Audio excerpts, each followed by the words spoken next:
And Mike Nathan made a very interesting remark during the interview. He said, about a year and a half ago, I realized that the world was completely changing. And the only way that I was going to be relevant at scale was I had to share, I had to be a thought leader in my space.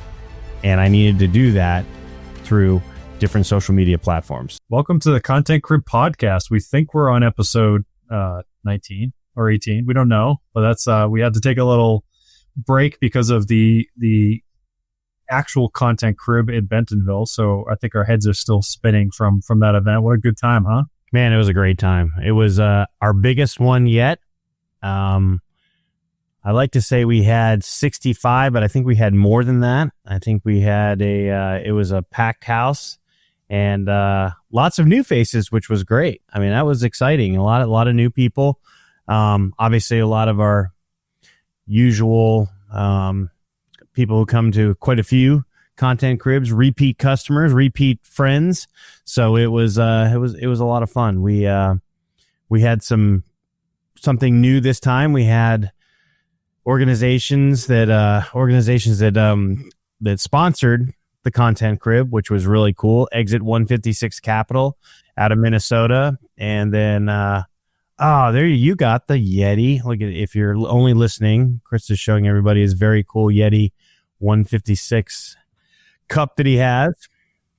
Also Impero Ventures, which is something that Mike Nathan, it's one of his organizations. But I thought it was great, man. It was I thought what they lent to the whole Content Crib meeting was their belief in what we can all do together. And what I mean by that is they brought every single one of their portfolio companies. They brought all of their CEOs, upper level management of each one of those organizations. And it was impressive, man. The companies that they brought along, that, anywhere from a device that reading someone's breath in order to find out if they have sepsis. I mean, it could be life-changing technology that they've invested in and they're bringing to the marketplace, as well as others as well. And Josh Robinson, Mike Nathan, the whole group that was there, they're the managing partners of Exit 156, but they have a really interesting niche in the respect that they focus on startup healthcare companies that are not, 10 or 20 million, but they're smaller or pre-revenue type opportunities. And I don't know, man, it was cool. I really enjoyed talking to everybody from those organizations, and they came to Content Crib because they wanted to be able to share their message and share their thought leadership within the marketplace. So what'd you think? Yeah, no, I thought it was super fun. The companies and the CEOs that they brought, like you mentioned, and how kind of nervous a couple of them were at the beginning. They're like, I don't know what I've got myself into with this, what this like voodoo magic is. And then, they were just kind of nervous talking when I started to like introduce myself in the beginning, which is, it's not unusual. You're in a big group of people and a lot of people know each other, right? It's kind of like a family reunion and you don't really know anybody, or like a high school reunion kind of thing going on. But, yeah, but as soon as they all jumped in like full into the deep end of the pool and like got to work with the rest of us on everything that we kind of all the exercises we did. We'll get into that in a little bit, but I didn't want to lose track of just talking about Exit 156 and the people they brought and why they're such a perfect fit as a sponsor, because they're like not even really a sponsor because they're friends of ours, partners in business, partners in and everything, we do, they do. It's just a, endless collaboration of building, right? And they're builders. They get the spirit of the crib. It's about creating, experimenting, and backing people who are trying something new. And it was just a natural alignment. And they added credibility, right? They have as a sponsor who actually invests in the innovation we talk about, just made the room feel even more serious. Like, the CEOs they brought and the owners of these companies are they're a big deal. They're saving, as you said, millions of lives potentially. We could look back on this a few years from now and say, we were in the room with them. And I think that's pretty cool. And, what Exit 156 and what people should really know, kind of what they do is not only do they help existing companies from the venture capitalist point of view, but they're a partner and how they can turn any idea into reality, right? Whether, anything from health and wellness to, I think they have some beverage projects they're working on. And, when people see what it looks like when a real company believes in what we believe in, that's kind of the grassroots brand building. And, that external validation matters and people can see that. I know it was contagious. It really was. That's a great word for it, contagious. Because, having Josh Robinson and Mike Nathan there, ultra successful guys. I mean, literally, Mike Nathan, 1 week before Content Crib, exited a company, is an 8-figure exit. So if you want to learn how to do it the right way, if you want to learn how he did it all the wrong ways he did it, he'll tell you that too. And he's going to be launching something called Imperil Ventures, where he's going to coach early stage founders and early, entrepreneurs and enable them to, take their idea from just being an idea to fruition, which is really cool. And so, bringing all that back to Content Crib, both Mike Nathan and Josh Robinson, repeatedly I see them on LinkedIn, and they were really bought in on the use of thought leadership in order to have others understand their message and understand why they do what they do, and of that nature. And it's just really cool to see it all come together, because as they kind of did their interview with us, they talked about what they look for, why they look for, what's then, and all these different aspects of their business. And it was great. And, they practice what they preach. I see Josh Robinson and Mike Nathan on LinkedIn all the time. I see Mike Nathan out on Instagram and, several different platforms that they're going to. And Mike Nathan made a very interesting remark during the interview. He said, about a year and a half ago, I realized that the world was completely changing. And the only way that I was going to be relevant at scale was I had to share, I had to be a thought leader in my space. And I needed to do that through different social media platforms. And that's what he did. And the rest is history. I mean, he's a walking example of success in a Content Crib alum. He had been a Content Crib before. So it was exciting. So anyway, I don't want to make this sound like the Exit 156 commercial, but it was just really a really cool meeting. It was a fantastic way to kind of share what they do with the entire group. And hey, as we say at every single Content Crib, look to your left, look to your right. You're going to go into business with someone or they're going to help you in your business, or you're going to help them in their business. So, and it comes true every single meeting. Yeah. And I think the Content Crib is such a funny name for what it is. Cause it's a power networking, power mastermind / meets purpose finding / entrepreneurial / personal development and marketing and finding your voice. Like it just, it's not solely focused on creating content, right? It's so interesting because the biggest breakthroughs, and I want your opinion on kind of your biggest breakthrough aha moment that you saw, maybe from some people or just what you witnessed overall, but it's more that they haven't really been told how to explain what they do and why they do it. And a lot of us go through several decades of our life trying to figure that out. And most people that are coming to this event, which is, by the way, so friggin' fun. I have like the most amount of fun. Obviously, we're biased, but what a fun weekend. It's just so uplifting. But besides that, it's amazing to see the power of people shifting into really what they want to bring to the world, business wise or purpose wise. So it's pretty cool. But yeah, I want to just kind of get your kind of opinion. What are your biggest kind of breakthrough aha moment from what you saw at 5.0? Well, it's funny. So after 5.0, we kind of have our meeting that we convene afterwards. And of course, it usually involves pizza, non-alcoholic beer, cigars, something of that nature. Or wild and crazy. But, we talked about, should we change the name of the meeting? I don't know if you remember that. Like, yeah, I do. We were like, should we, because we don't want it to say content. It's not all about content. And we all just came to the, we're like, that's the name of the meeting. It is Content Crib. Maybe one day we'll change it, but it's really becoming less and less about content. So my big aha moment was just the diversity of who was in the crowd.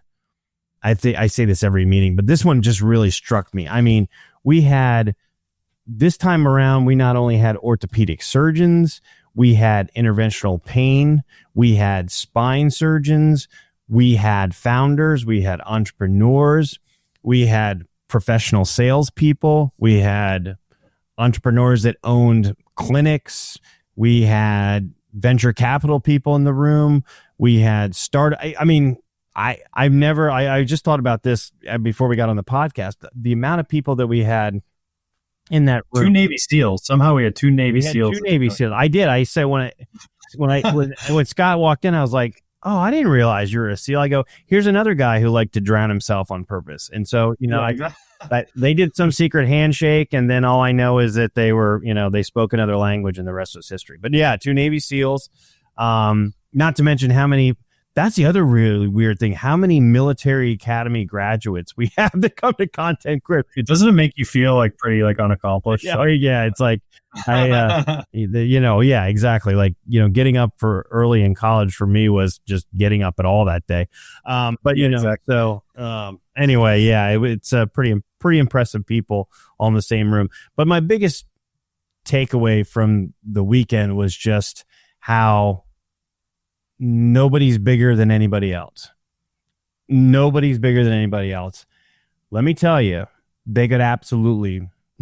There's some people in that room with credentials that you kind of go, wow, okay. And if you're a little arrogant, I get it. You that's probably goes with the territory. There's none of that there. So not a bit. And it's like, so we're, with 6.0, we are 100% invite only again. We've already started having some signups happen. We're going to try to get everything. We're going to try to get it filled by November 1st is the plan or at least invitations out to alumni of past Content Cribs, which now there are hundreds, which is wild. But there are hundreds of people now. We're going to invite them and we're just going to do the invite only because, to be perfectly honest, we want to keep that same kind of type. I hate the word culture, but same type of just understanding amongst everybody that we're a big family. No, okay. Yeah, I know exactly. Feel it's like I started NFL team here. Yeah. So, but yeah, no, it's that's my big. That was my big takeaway from 5.0. Just how everybody had the same mission, and there was not a sliver of arrogance in the room whatsoever. Yeah, I could not agree more. I love that about the room, and it's because it is so many different personalities, but people are so humble to share, help, and it's really cool. But when you said that when we were talking about changing the name at the actual Content Crib, which is the house that we rented across from the Ledger, which that was such a cool spot, an old doctor's house with a nice patio.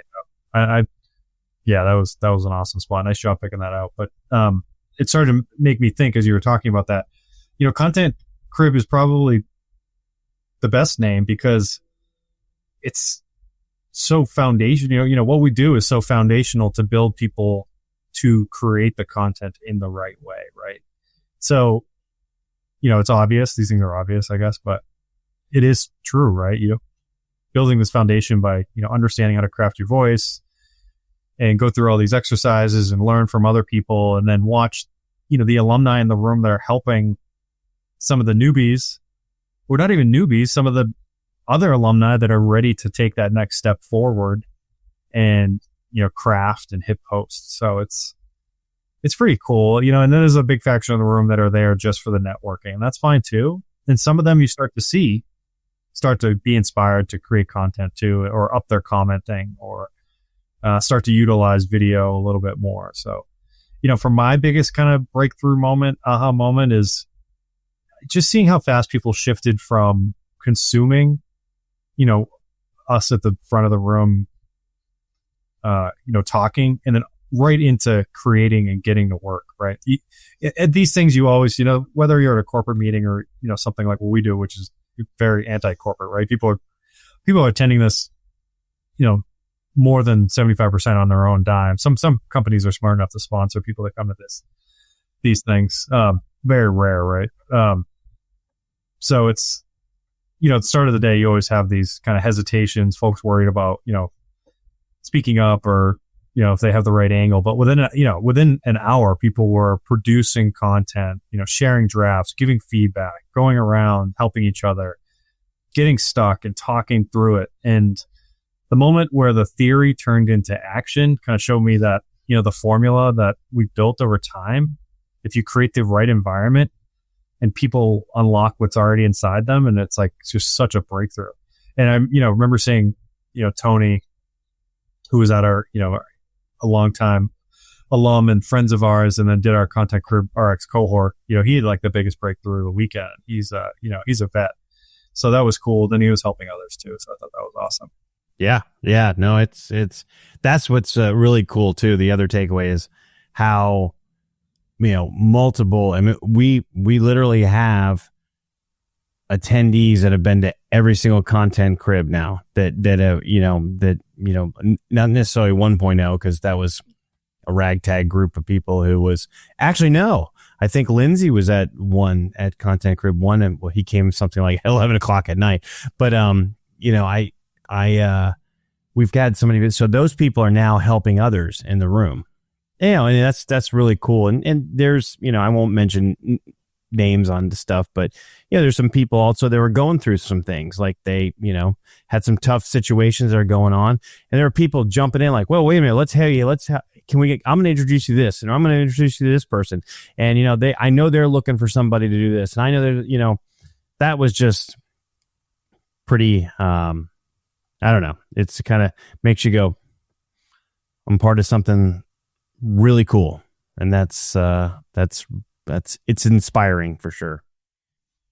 Yeah, it's a big mindset shift when you see it happen. And I really noticed the shift around perfectionism, right? People walk in and they think they need to have everything dialed in and their strategy airtight before they start to create. But, there's a collective understanding just overall of momentum beats perfection, right? People understanding that, pen to paper consistency builds I think that clarity, right? The clarity and to understand what's going to move the needle for the people that they're trying to connect with. And that was really cool. And I wanted to see what you thought, which exercise that we did sparked the most breakthroughs that we did this past weekend.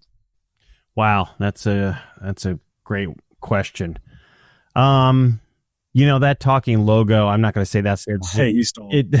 It's every time. It's always that's it, because we have people who go, I've done this exercise now every time I come to Content Crib, and it's different. Every time I come, it's different. So it really works out well that we do it. And it's hard for some people to describe. Okay, we want you to tell us what you do. Well, I am an entrepreneur who No, you need to tell the world, what do you do? And we action verb and talk about how to accomplish that. But, yeah, it's always interesting to me. We do that first, and it always is something that somebody gets up and you're like, whoa, just knocks it out of the park. And, I remember when Blake got up, and I will never forget Formerly Fit Fathers.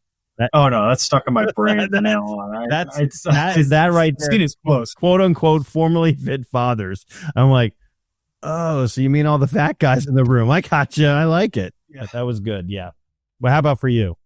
Yeah, you stole mine. I mean, talking logo, but we can talk about, any of them. I think I think the brand DNA was super challenging. I even had a hard time with that one because I hadn't broken down. I'll tell you why I had a hard time, because each of us kind of wears a different hat in our life, and we have a talking logo for every hat we wear. And I'm not just talking about jobs, right? It's like we have talking logos for who we are, for our family and our relationships too, right? So people that are understanding that they have different talking logos and they're developing them, or the talking logos where there's different audiences within the segment that they're speaking to, and that they need to develop those as well. And then maybe they go back and then fix their talking logo to be able to speak to all the segments. So, which only is going to help create, because everything starts there, right? Everything from how your outreach is to your ideal clients or your content that you're creating, right? That needs to, it has to be there. If it's not there, people are going to have a hard time understanding, who you are and what you have to say. And I fall in that trap. I'm not perfect by any means, because I have a lot to say and I have a lot of people that I'm trying to talk to. And recently I've tried to take a step back and really focus on, one or two particular audiences based on, where my, full commitments are. But, at times I do kind of, spread it out a little bit, because I know that, a big thing for, mindset's a big topic for me I like to talk about. And, doctors and clinic owners struggle with that as well. And also so do salespeople and marketers, right? And everybody does. So it can be a little overwhelming to understand exactly who you want to speak to. But in terms of capturing your ideal clients into your funnel of content and then supporting your ideal clients by commenting, engaging on their content, that definitely needs to be dialed in, 50 to 60% of the time that you are trying to build a, brand funnel on social media, especially the one we talk about the most being, LinkedIn, where we're on the most. Yeah, no, that's very well said. And I think a lot of the I know that I know we had a lot of breakthroughs because a lot of the new people that came are already signing up to come to 6.0 in 6 months. So they obviously got what we wanted them to get out of it. And again, not going to out exactly all who was in the room, but some pretty impressive people who have decided, you know what, I'm going to come back to 6.0 and learn what I can learn. So it was a great time in Bentonville, and we're going to be right back in Bentonville, March 20th and 21st. Invites have gone out to alumni of Content Crib and those people that we want to invite. And then after November 1st, we'll see where we are and go from there. Yeah, I want to, before we wrap up this episode, maybe a couple more minutes on what's on the horizon for 6.0, because I had some thoughts and wanted to run them by you. Yeah, please go. Shoot. Yeah, so I think doubling down and where we're going and how this is all evolving, I think a really cool way we could take this, and we're still in development stages, right? You, Matthew, and I were talking about this, I think it was last night, actually, kind of where we're going to take this. You came up with some awesome ideas and, sparked me to come up with these ideas, which are very similar to what you said, but doubling down on, I think, live creation, right? More standing, more filming, more posting, refining in real time. And that could be, everyone giving feedback in the room on content that we're creating live in person, creating videos, learning how to create reels and all that. I think would be a really cool way to take this. 100%, man. You've read my mind. I think that we need to look at the, video is where it's all going. We can all agree on that, that and not AI goofy video. It's like, although AI video is getting a lot better, but real, genuine video, real, genuine thought leadership. Hey, I'm walking through the airport and I've got an idea and I want to share it with everybody right now. Boop. And away you go. Those that start mastering that, those that start really are able to share at a larger volume are the ones who are really going to accelerate where they want to go. Yeah, and I think it would be really cool to kind of continue bringing into the room people from outside of the industry that have strong strategies, have a dialed in voice that can share how niche down they are and how they can do it too. It doesn't have to be healthcare. It can be completely, outside of the realm. We have a few of those come by, but I think that would be a good idea too. And if someone's on the fence about coming in to 6.0 and what they'll miss, to me, when I get that question asked, because I do get that question, is like, why should I come to this? What am I going to miss if I don't come to this? And I always just tell them, you're going to miss the momentum of where you want to go and how you want to craft your future, right? And they can do that in their own time, and they could join other. But I think what we really do is we do it as a group. There's accountability, there's live feedback, and a sense of community that I think is hard to find.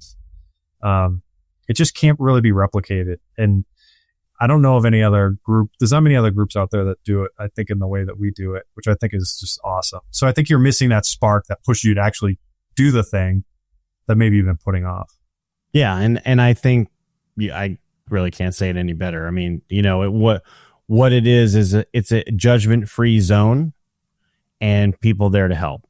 And so that's a very different thought process that people have where, oh no, they're going to be critiquing me on what I'm doing. No, it's the exact opposite.